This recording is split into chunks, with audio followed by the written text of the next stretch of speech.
Chinese have completely grind the imports to a halt in August. We expect also very low imports of U.S. crude oil into China next month. What if the world's biggest oil buyer quietly vanished without a word? No headlines, no confrontations, just a silent shift that's rewriting global energy rules. While America's leadership was distracted by trade spats and political noise, new players quietly took center stage. Pipelines rerouted, currencies changed, and alliances reshaped. The question is, how did this happen? And what does it mean for the future of energy, power, and influence? I got things settled. With India, Pakistan, I think it was trade more than any other reason. Look, I'm dealing with trade, and some of the worst deals we made, some of the worst trade deals we have. I talk about friend and foe, right? Friend and foe, two interesting words. Some of our worst trade deals were not with the foe, they were with the friends. Our friends were just killing us on trade. Not anymore, not anymore. We're taking in trillions of dollars, and we're respected, and we're settling, through trade, even a little bit here, less here than on some, but through trade, I got things settled. With India, Pakistan, I think it was trade more than any other reason. That's how I got involved. I said, I don't want to be dealing with countries that are trying to blow up themselves and maybe the world. They're nuclear nations. That was a big one. By August 2025, Chinese imports of American crude oil had almost entirely stopped. This shift didn't come with much fanfare or dramatic announcements. Instead, it was marked by a modest 10% tariff imposed quietly by Beijing, which effectively ended the purchase of U.S. oil. Prior to this, China had been importing around 160,000 barrels of American crude every day. Not a flood of oil by global standards, but enough to support billions of dollars in infrastructure along the Gulf Coast, including ports, pipelines, and export facilities. This morning, President Trump's sweeping new tariffs now in effect on nearly every U.S. trading partner. The tariffs range from 10% all the way up to 41%, with nearly 70 countries impacted. The tariffs, I think, we're taking in hundreds of billions of dollars in tariffs. The White House says the rates were determined largely based on the trade deficit the U.S. has with those trading partners. It comes nearly a week after President Trump delayed his so-called reciprocal tariffs on some of the country's top trading partners. The decision to halt imports was a strategic move rather than a reactionary one. It wasn't about banning U.S. oil outright or issuing public statements. It was a subtle but significant step in changing the landscape of global energy trade. This shift left many in the U.S. industry and government unprepared. Terminals designed for handling this volume sat idle or operated well below capacity. Pipelines that were intended to carry crude to Asia now ran almost empty, turning what had been a well-oiled export system into a network of underused assets. Getting that one settled, I think you'd agree, that was a big one. And they were going at it, they were shooting airplanes out of the sky. 5 or 6 planes got shot down in their last little skirmish, and then it was going to escalate from there. That could have gotten to be very, very bad. No, I want to save a lot of lives. I love saving lives. That's what it's about. And when you save lives, you really end up having a peaceful world. Usually that ends up pretty well. I want to thank everybody, but in particular these two great leaders for having the courage to do what they did today, and they're going to go down in the history books, and it's a great honor to be involved. Thank you very much. At the same time, China was expanding its oil relationships with other major producers, including Russia and Iran. These deals were arranged quietly and effectively, showing a clear intention to diversify away from American crude. Meanwhile, in Washington, political focus seemed distracted. The leadership was consumed with disputes unrelated to energy, such as ongoing tariff battles with Canada and debates over wind turbines. The hardline stance on tariffs was touted as leverage, but globally it looked more like the U.S. was stepping back from its position in energy markets. The consequences were immediate and tangible. Ports in Texas, once bustling hubs for crude exports to Asia, stood half-empty. Pipelines that had been built or expanded to handle growing exports slowed to a crawl. The infrastructure, which had been developed based on expected Chinese demand, suddenly had no purpose. It was as if the world's largest oil buyer had quietly walked away from the table, and the U.S. was left holding the bill. This was not simply a case of trade disruption. It represented a shift in how global energy commerce operates. For years, the U.S. had been a reliable supplier to China, and while the volume was not enormous, it was consistent enough to justify the investment in export capacity. Suddenly, with a small tariff and no further diplomatic exchanges, that relationship unraveled. The silence from Beijing was deafening in its implication. The U.S. government's reaction, or lack thereof, was also notable. Instead of responding with renewed diplomacy or efforts to keep the energy partnership alive, the administration remained focused on other trade conflicts and political messaging. This approach only deepened the divide and allowed China to accelerate its pivot towards alternative suppliers. It's important to understand that China's move was not driven by politics alone. It was a calculated business decision. By reducing reliance on U.S. crude, China aimed to strengthen its energy security and gain more control over pricing and supply chains. This strategy involved building new relationships with other major oil producers, such as Russia and Iran, both of which were willing to offer competitive deals without the geopolitical strings attached to U.S. trade. The impact of this change went beyond the immediate oil trade. It sent a clear signal to the world about the shifting dynamics in global energy markets. China's decision to quietly stop buying American oil highlighted a broader trend. The U.S. was losing its role as the dependable middleman in global energy. Allies and trading partners began to look for alternatives, uncertain whether the U.S. could maintain a stable and predictable trade environment. The toll on U.S. infrastructure was significant. Ports like Corpus Christi and Houston, which had been developed with the expectation of ongoing Chinese demand, now faced a future with less activity. Storage tanks that once turned over inventory weekly found themselves half full. The pipelines that had been constructed to transport crude efficiently across the country were underutilized, turning into costly assets with limited returns. These developments underscored a broader challenge for the U.S. energy sector. Investments made based on past trade patterns suddenly seemed less viable, raising questions about the long-term strategy for American crude exports. The infrastructure designed for a certain flow of oil was no longer aligned with the new reality, and adjusting to this change would not be simple or quick. Meanwhile, the quietness of China's move was in stark contrast to the loud rhetoric from Washington. While the U.S. leadership continued to shout about tariffs and trade leverage, the reality on the ground was that China was taking decisive steps to reshape its energy supply chains. This disparity highlighted a fundamental mismatch in approaches to trade and diplomacy. China's tariff was modest but effective. A 10% import duty may not sound like a severe penalty, but for the oil market, it was enough to make American crude less competitive compared to alternatives from Russia, Saudi Arabia, and Iran. Over time, even discounted barrels from the U.S. failed to find buyers in China. The shift wasn't sudden in terms of price competition, but it was decisive in terms of long-term supply contracts and infrastructure planning. The end result was a clear and quiet exit of China from American oil. This was not a public break or a diplomatic confrontation. It was a calculated withdrawal. The effect was to redirect China's energy imports towards countries willing to accept payments in currencies other than the U.S. dollar, further weakening the U.S.'s traditional dominance in global energy finance. The implications extended beyond the energy sector.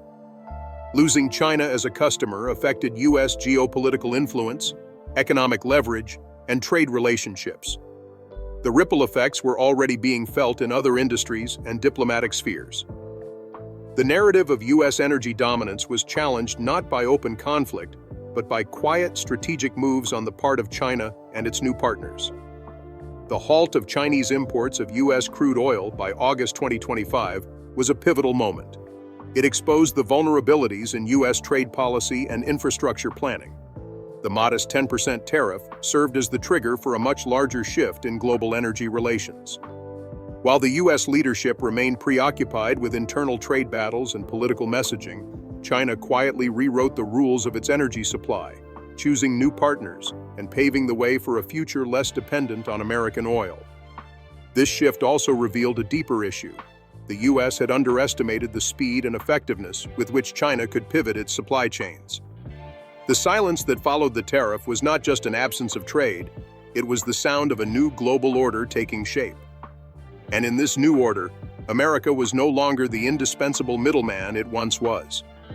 After China effectively stopped importing American crude oil, the country did not hesitate or slow down. Instead, it rapidly shifted its energy strategy. By mid-2025, Beijing had expanded long-term contracts with a range of key suppliers, including Russia, Saudi Arabia, the United Arab Emirates, and Iran. This diversification was not a short-term reaction, but a carefully planned reconfiguration of China's entire oil import system. These new agreements were signed with competitive volumes and prices, demonstrating China's commitment to securing reliable supplies outside the U.S. market. Importantly, many of these contracts were denominated in yuan, China's own currency, rather than U.S. dollars. This marked a significant departure from traditional global oil trade practices, where the dollar had long been the standard currency for pricing and settlement. By removing the dollar from these transactions, China reduced its exposure to fluctuations in U.S. financial policy and sanctions, while also strengthening the international role of the yuan.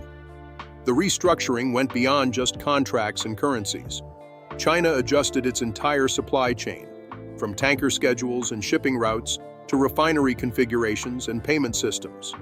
The refiners were upgraded and calibrated specifically to handle Middle Eastern and Russian crude blends, which differ in composition from American oil.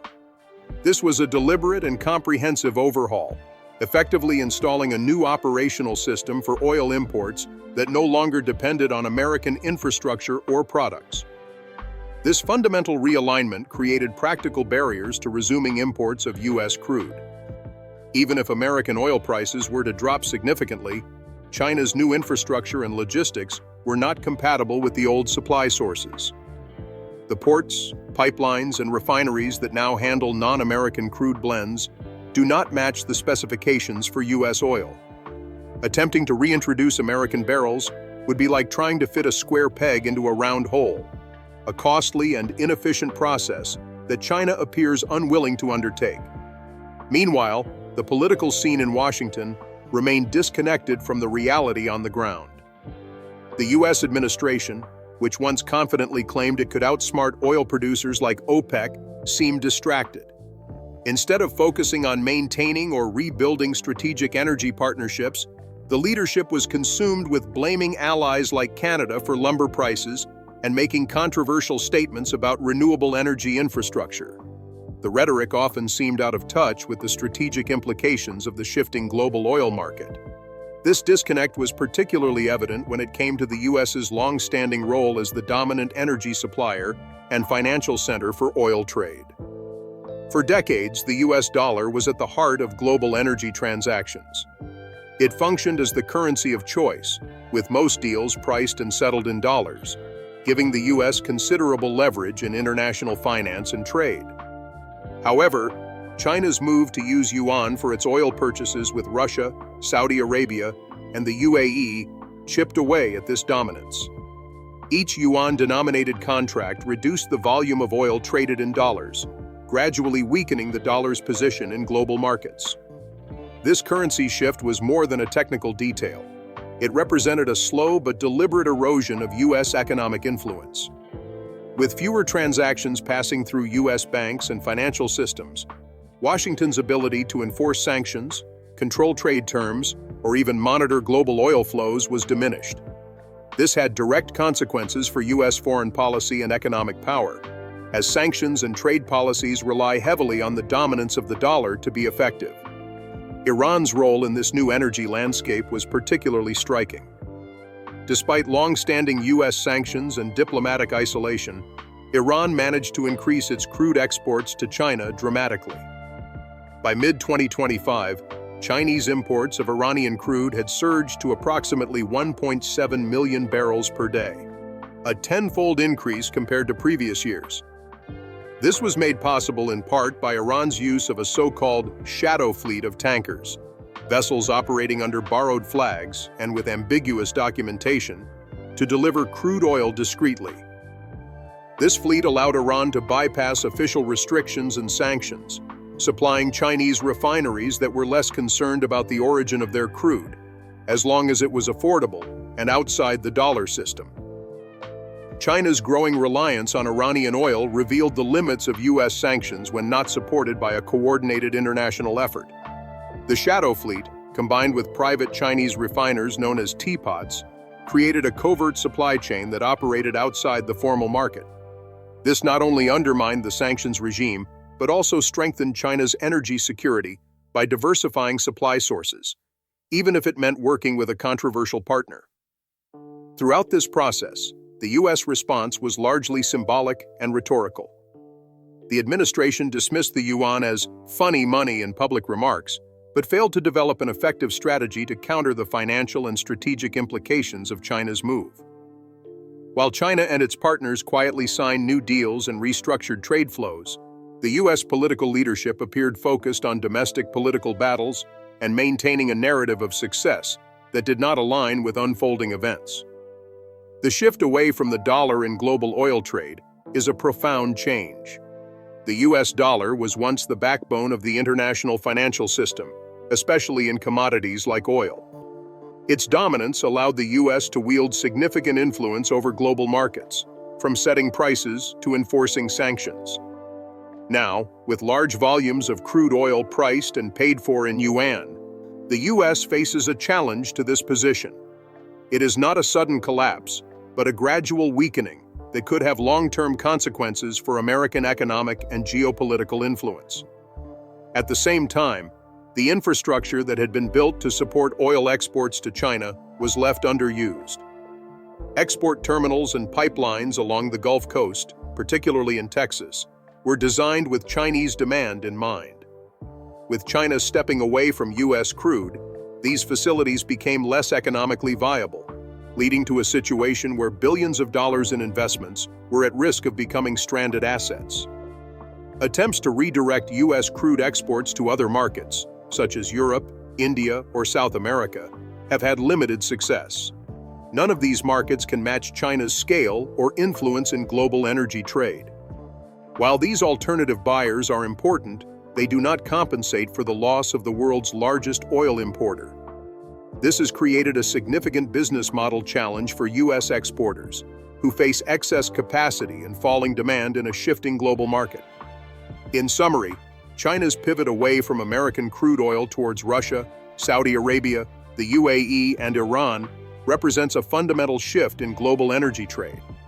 This shift is marked not only by changes in supply sources, but also by a move away from the U.S. dollar towards the yuan in pricing and payment. China's strategic restructuring of its oil import system, from supply contracts to logistical infrastructure, means that the U.S. is no longer the default supplier for the world's largest energy market. The U.S. response has been largely inadequate, focused on rhetoric rather than strategy. This has allowed China and its partners to quietly reshape the global oil trade on their own terms. The implications go beyond energy, touching on currency dominance, geopolitical influence, and the effectiveness of U.S. foreign policy tools. Ultimately, the era when the U.S. could leverage its role as the primary oil supplier and the issuer of the global reserve currency to influence global markets is coming to an end. The quiet recalibration of China's oil imports signals a broader realignment in international economic and strategic relationships, one that the U.S. must acknowledge and respond to if it wants to maintain its influence in the evolving global order. While China was quietly rewiring its oil supply chains, the United States found itself facing an unexpected challenge: the sudden and significant rise of Iran as one of China's top crude suppliers. This development was remarkable, given the long-standing political tensions and sanctions imposed on Iran by the U.S. and many of its allies. Yet by mid-2025, Iran had effectively filled the void left by America's retreat from the Chinese oil market, increasing its crude exports to China to an estimated 1.7 million barrels per day, a tenfold increase compared to previous years. Iran's expansion in this market was not the result of formal agreements or high-profile deals. Instead, it relied heavily on a covert network known as the Shadow Fleet. This fleet comprises tankers operating under borrowed flags and using complex shipping documents designed to obscure the origin and destination of the cargo. This ambiguity made it difficult for sanctions enforcement agencies to track and intercept shipments, allowing Iranian crude to flow into China largely undetected and unimpeded. This shadowy shipping arrangement dovetailed with China's domestic refining sector, particularly the smaller independent refiners commonly referred to as teapots. These private refiners operate somewhat outside the official state-controlled oil framework and have shown a willingness to purchase crude regardless of its origin, provided it is cheap and unconnected to the US dollar. This relationship created a practical route for Iranian oil to enter the Chinese market, bypassing official channels and circumventing the sanctions regime. The rise of Iranian crude in China's import mix represented a significant geopolitical shift. For years, US policy had aimed to isolate Iran economically and diplomatically through sanctions, hoping to pressure Tehran on issues ranging from its nuclear program to regional influence. Yet despite these efforts, Iran managed to find willing buyers and stable revenue streams, demonstrating the limits of unilateral sanctions when not universally enforced or supported. Meanwhile, as Iran was expanding its exports to China, the US was increasingly sidelined. Export terminals in Gulf Coast ports such as Corpus Christi and Houston, which had been constructed or expanded with the expectation of Chinese demand, began to experience a sharp decline in activity. Once bustling hubs for shipments of American crude oil bound for Asia, these facilities found themselves operating well below capacity. This underutilization represented a major economic and strategic setback. Billions of dollars had been invested in infrastructure, pipelines, storage tanks, and terminals, designed to handle the steady flow of crude to the world's largest energy consumer. With China stepping back, these investments risked becoming stranded assets, creating a situation where costly facilities stood idle or were used far less than anticipated.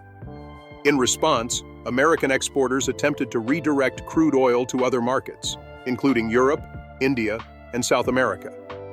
While these efforts helped absorb some of the surplus, none of these regions could match the scale or consistent demand that China once provided. China's exit was simply too significant, leaving a gap that could not easily be filled by other buyers. This mismatch exposed a deeper problem beyond just supply and demand, a fundamental breakdown in the American energy business model. For decades, the US oil industry had relied on stable, predictable international customers to justify massive capital expenditures. When those customers shift allegiances or trade patterns change, it creates ripple effects throughout the entire energy ecosystem. Moreover, the political leadership in Washington seemed slow to grasp the magnitude of these changes. While the energy sector faced these challenges, the administration continued to promote a narrative of energy dominance and national strength, often framing tariffs and trade conflicts as tools of leverage. In reality, these policies appeared to alienate key partners and disrupt established supply chains, contributing to the loss of market share to competitors and rivals.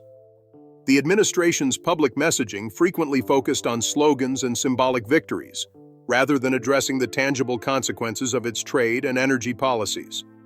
Meanwhile, China's methodical approach to securing energy supplies was quietly unfolding. Beijing was not engaging in confrontational rhetoric. Instead, it was focused on calculated, long-term moves, signing contracts, expanding strategic reserves, and realigning supply routes. By mid-2025, China had expanded its strategic petroleum reserves significantly, storing more than 3 months' worth of imports. This stockpiling went beyond emergency preparedness. It was a clear power play.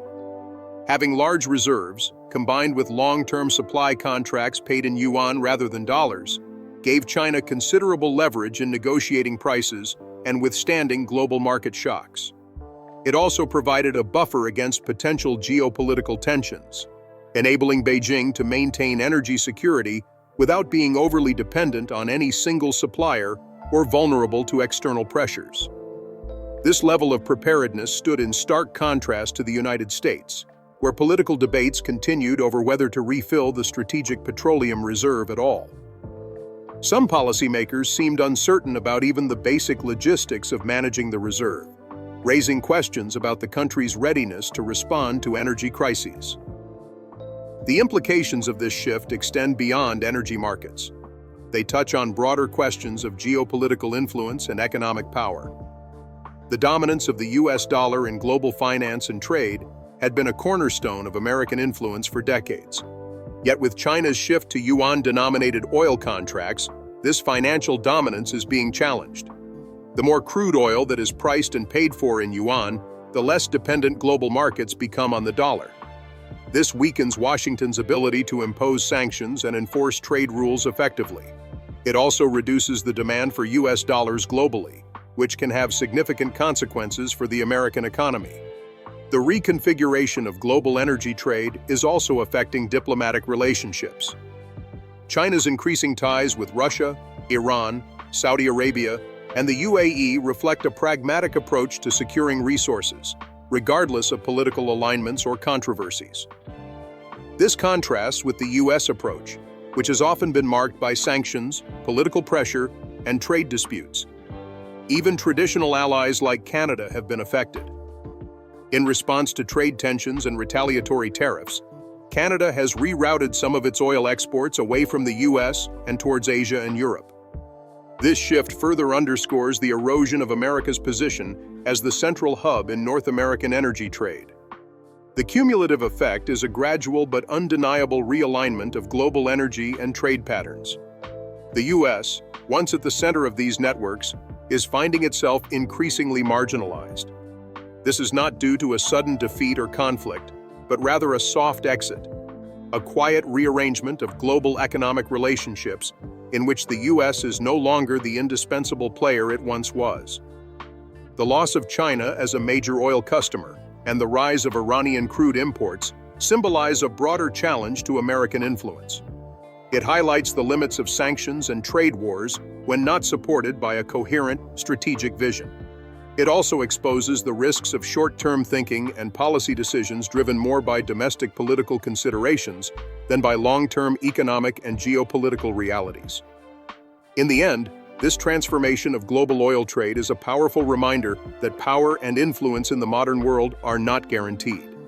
They depend on the ability to adapt, build relationships, and maintain reliable networks of cooperation and commerce.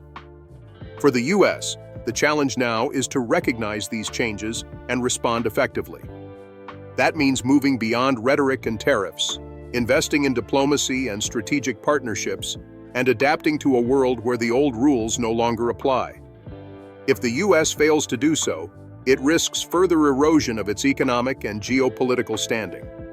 The world will continue to change, and those who cannot keep pace risk being left behind. The global energy landscape is undergoing a profound transformation, one that extends far beyond the borders of China and Iran. What was once a US-centered system of oil trade and influence is now shifting toward a more multipolar and fragmented network. This evolution reflects broader geopolitical realignments, changes in trade practices, and new economic realities that are reshaping how energy flows around the world. By mid-2025, the ripple effects of China's strategic pivot away from American crude and Iran's rise as a major supplier were already being felt in multiple regions. Other countries, particularly in Asia and Europe, have begun adapting their own energy strategies in response to this shifting environment. India, for example, has taken significant steps to diversify its oil imports and strengthen ties with suppliers outside the traditional Western-dominated system. In July 2025, India signed expanded long-term contracts with Russia that are denominated in yuan, China's currency, rather than the US dollar. This move not only secured discounted crude oil at favorable terms, but also signaled India's willingness to embrace alternative payment systems that reduce reliance on the dollar. Furthermore, India has revived some old Soviet-era shipping routes to bypass the strategically sensitive Strait of Hormuz. This route, long a critical choke point for global oil shipments, has become a source of tension and vulnerability in recent years due to geopolitical conflicts in the Middle East. By developing alternative pathways, India is enhancing its energy security and reducing exposure to potential disruptions in global supply chains. In Southeast Asia, countries such as Malaysia, Thailand, and others are following a similar pattern. These nations are adjusting their oil procurement frameworks to favor suppliers that offer flexible payment options, particularly those that do not require transactions in US dollars. This trend reflects a pragmatic approach to managing risk and cost while navigating the uncertainties of a shifting geopolitical landscape. Even Europe, which traditionally has been a strong market for American oil exports, is adjusting to the new realities. European buyers continue to purchase US crude, but they are leveraging the increased competition among suppliers to negotiate better terms. This includes demanding price concessions, securing insurance waivers, and obtaining extended payment windows. In essence, Europe is playing the energy market more strategically, using its purchasing power to extract more favorable deals, but also signaling that the US no longer has a monopoly on influence in this sector. The cumulative impact of these shifts is significant. Global pricing mechanisms, trade preferences, and shipping routes are all being redrawn. The traditional dominance of the US dollar as the currency of choice for oil transactions is being challenged by the rise of the yuan and other currencies. This erosion of dollar supremacy is more than a financial technicality. It represents a gradual but steady weakening of American influence in international economic affairs. At the same time, this transformation has broader geopolitical consequences. The ability of the US to enforce sanctions, shape trade policies, and exert diplomatic pressure relies heavily on its control over financial flows and energy supplies. As more countries and companies bypass the dollar-based system, Washington's leverage diminishes. This loss of influence is compounded by internal challenges within the US political system.